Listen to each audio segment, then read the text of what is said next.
Melatih apa? Karena di dalam kitab Al-Minah Husaniyah itu diterangkan la tusyrak ma'hu apa itu ghairah. Tidak diperbolehkan ketika engkau berpikir terus di dalam pikiranmu itu memikirkan selain Allah. Nah, latihan kita di dalam berpikir agar untuk tidak memikirkan selain Allah, maka untuk bagi pemula seperti kita, pikirnya semua diikutkan, baik lisan, pikiran, hati. Kalau mau hilang, balikin lagi. Waduh, pikiran saya mulai melayang, balikin lagi. Waduh, pikiran saya mau melayang, balikin lagi. Langsung, misal la ilaha illallah, la ilaha illallah. Terus di pikiran kalian hilang, nggak ngertiin, nggak di pikiran kalian nggak ngertiin, nggak ikut pikir tidak ada Tuhan kecuali Allah. Ini langsung dibalikin, paham? Kenapa seperti itu? Karena untuk melatih diri kita. Ketika kita sudah terlatih hal demikian, pikir secara demikian, kita akan merasakan nikmatnya di dalam berzikir. Pasti akan merasakan nikmatnya berzikir. Kalian masih dengar orang baca saja la ilaha illallah, la ilaha illallah, terasa kita ikut di dalam alunan lafaz la ilaha illallah.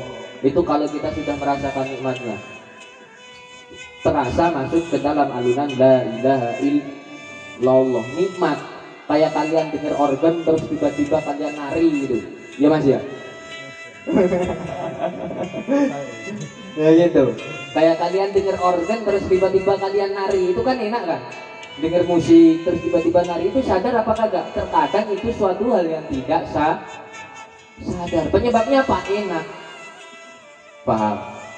Nah, zikir pun juga demikian. Bagaimana cara kita merasakan zikir secara nikmat?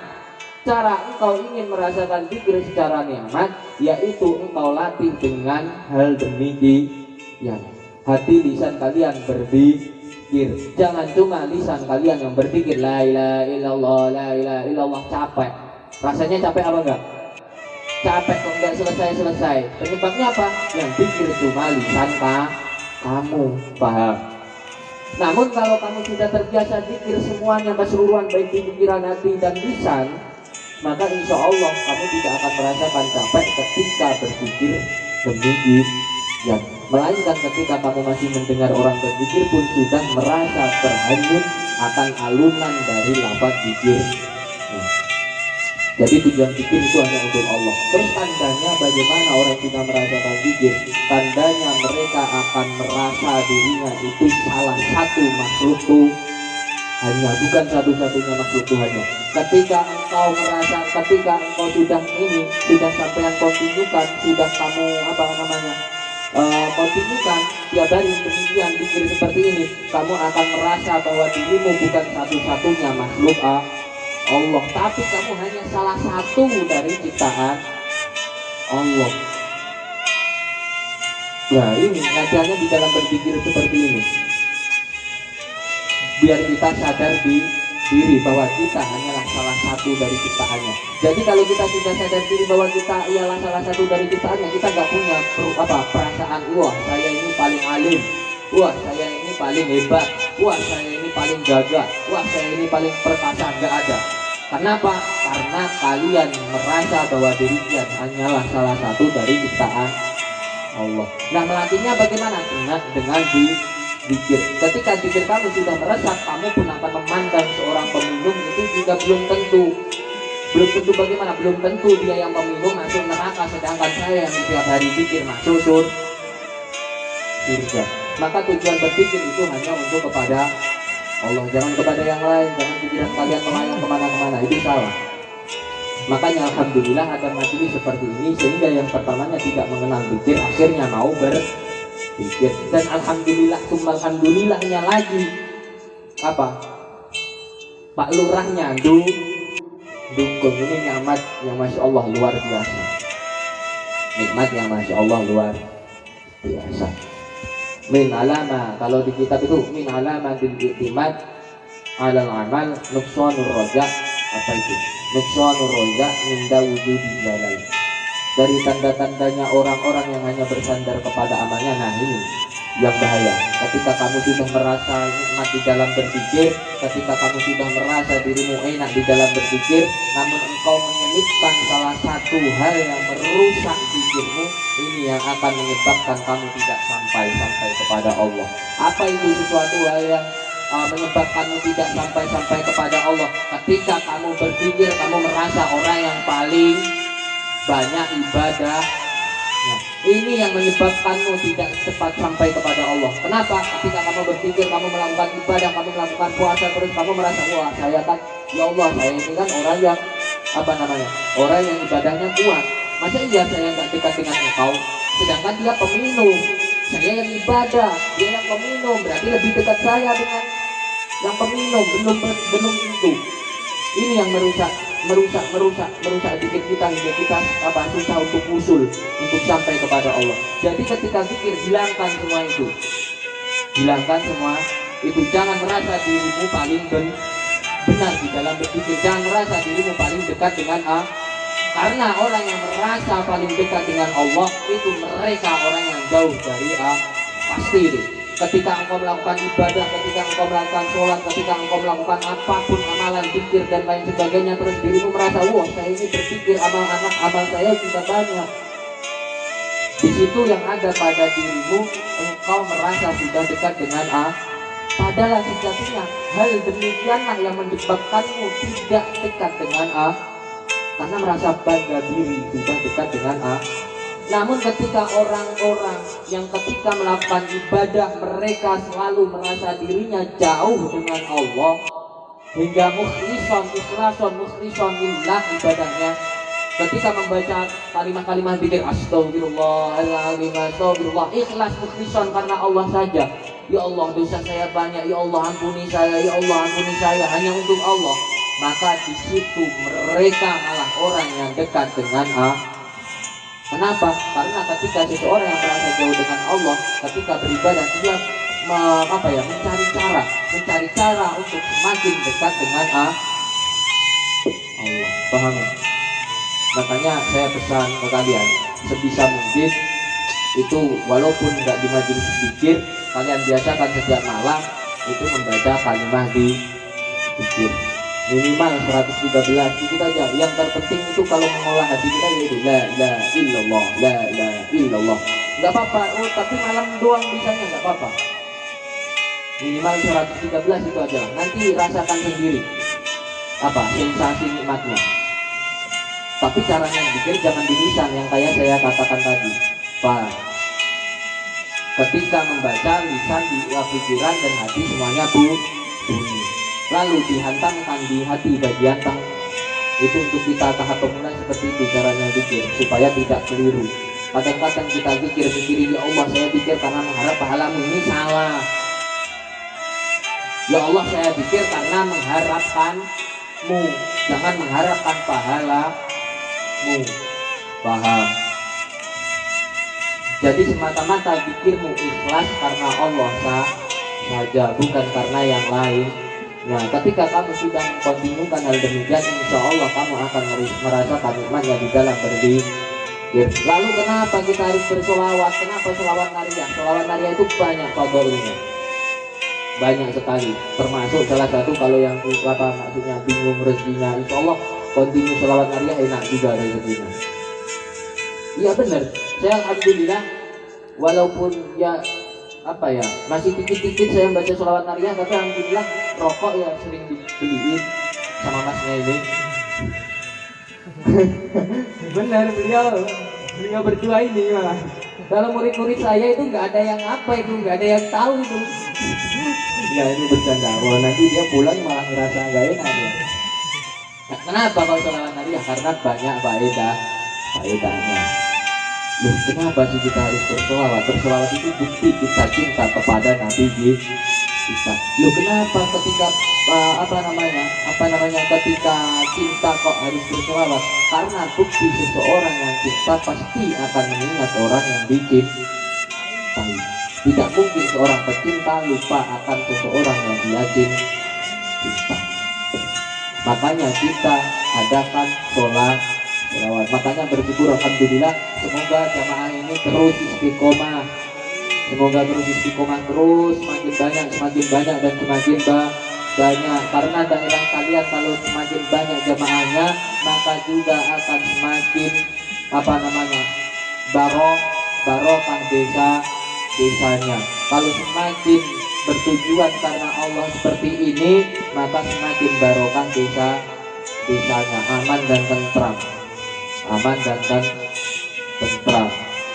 Nah, tapi saya pesannya itu tadi, mulai belajar di rumah juga berzikir, mulai belajar di rumah juga sholawat, walaupun sehari cuma 10 kali 100 kali nggak apa-apa, yang penting satu hari minimal kamu ingat sholawat. Jangan punya cinta abal apa tandanya cinta abal-abal. Kalian ketika di keramaian kalian mau sholawat, tapi ketika kalian sendirian kalian tidak mau itu namanya cinta abal. Paham? Oh, agak keras udah cilik mengarep kok bengok-bengok. Kadang-kadang itu yang saya membuat miris itu apa? Ketika kalian itu di keramaian kalian sholawat, tapi ketika sendirian kalian lupa sholawat. Tujuan ramai sholawat ini kenapa? Tujuan kalian kumpul bersholawat ini apa? Untuk melatih kalian bersholawat. Bagus, sangat bagus. Bahkan daerah harus ada orang yang mempunyai jamaah sholawat seperti ini. Harus. Kenapa? Jikalau tidak ada, maka daerahnya tidak akan tentram. Pasti nggak enak daerahnya. Kenapa ada banyak pembegal, pelacur dan lain sebagainya? Karena di daerahnya tidak ada majelis yang bermimpi. Kenapa di daerah-daerah tersebut terkadang aman kok? Ya Allah, itu di sana kok nggak melihat, padahal ada peminum tapi nggak melihat peminumnya. Nggak sebar-bar orang-orang yang nggak ada majelisnya. Kenapa? Ya karena salah satunya barokah dari majelisnya. Istiqomahlah dan jangan jadi pecinta abal.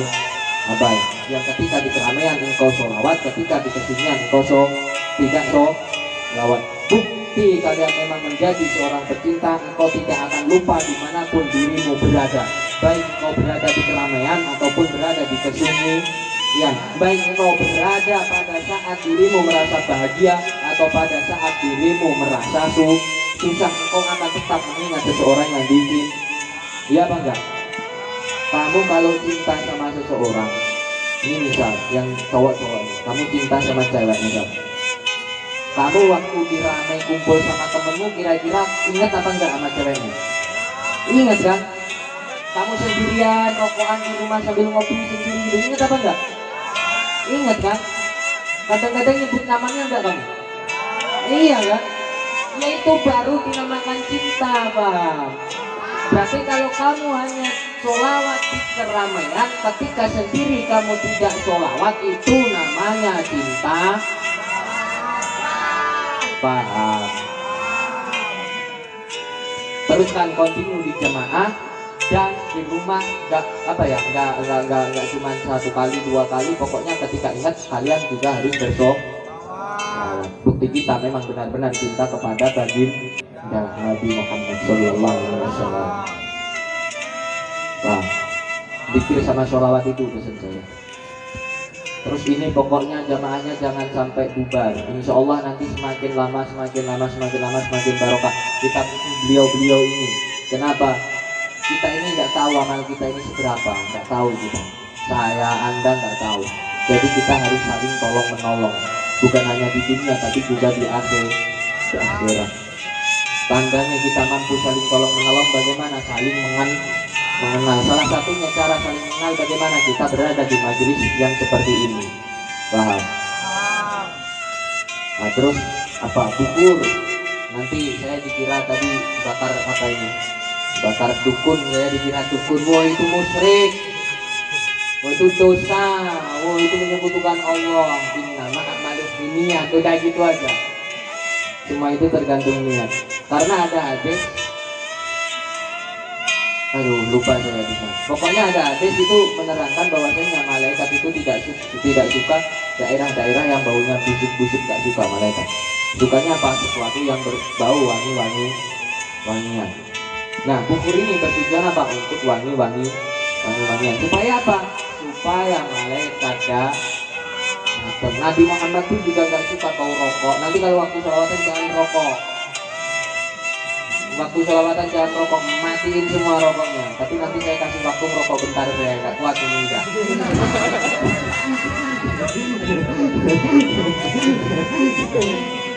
Ya begitu, waktu sholawat jangan rokok, karena nggak suka Nabi Muhammad. Nah ini bukur, salah satunya tanda untuk wangi-wangian, bukan untuk yang lain. Nah, bukan untuk mengundang jin atau yang lain, tapi untuk wangi-wangian. Sekarang saya tanya sama lagi-lagi, kalian suka cewek yang baunya wangi apa yang baunya apa? Jawab yang keras. Wangi apa apa? Wangi. Kalau yang apek gak suka? Ya gitu, sama. Saya juga gitu, kalau lihat cewek yang apek saya gak suka. Lewat kok apek gitu, gak suka saya langsung. Enggak, ini bercanda. Tapi ya gitu aja lah, apa ya, di logikanya begitu. Kalau kalian suka sama yang wangi, malaikat pun juga suka yang paham. Jadi tandanya bubur bukan untuk yang apa-apa, tapi untuk supaya diri kita berbau. Ketika sudah berbau wangi, insya Allah para malaikat juga ikut berzikir bersama ketika kita bersolawat, ikut bersolawat kepada kita. Dan tujuan bersolawat tersebut supaya cepat menyampaikan doa kita kepada Allah. Ma min du'ain illa bainahu wa bainas samai hijabun hatta yusalliya 'alan nabi Muhammad sallallahu alaihi wasallam. Tidak ada di antara langit dan bumi kecuali di antara keduanya itu terdapat hijab, terdapat pembatas. Hatta yusalliya, ketika engkau berdoa kepada Allah, itu sebenarnya doamu itu di antara langit dan doamu terdapat pembatas yang membatasi doamu. Wa idza shalla la yakhluqu dzalika al-hijab, ketika engkau bersolawat kepada Nabi, maka doamu tersebut mampu membakar hijab tersebut. Namun ketika kamu tidak dengan berdoa dengan bersolawat kepada Nabi, maka akan kembali lagi doa roja'a du'a'i wa idza lam yusalli roja'a du'a'i. Ketika engkau tidak bersolawat, maka doamu akan kembali. Alhamdulillah. Mungkin hanya itu yang mampu saya ucapkan. Bila banyak perkataan yang salah, saya mohon maaf. Karena ya kalian dengan tinggali diambak ya Allah, ini ketekeli mikir saya neng yang apa ini. Terus pokoknya tak muni penting tak muni ku. Pun jalur budak yang penting sak muni. Ngoten mawon. Buat pesen kula niku aja dilalek nggih. Pesan saya tadi jangan dilupakan yang tadi. Pokoknya dibawa terus. Walaupun perkataan saya, walaupun bunyi saya. Sudah, saya akhiri. Assalamualaikum warahmatullahi wabarakatuh.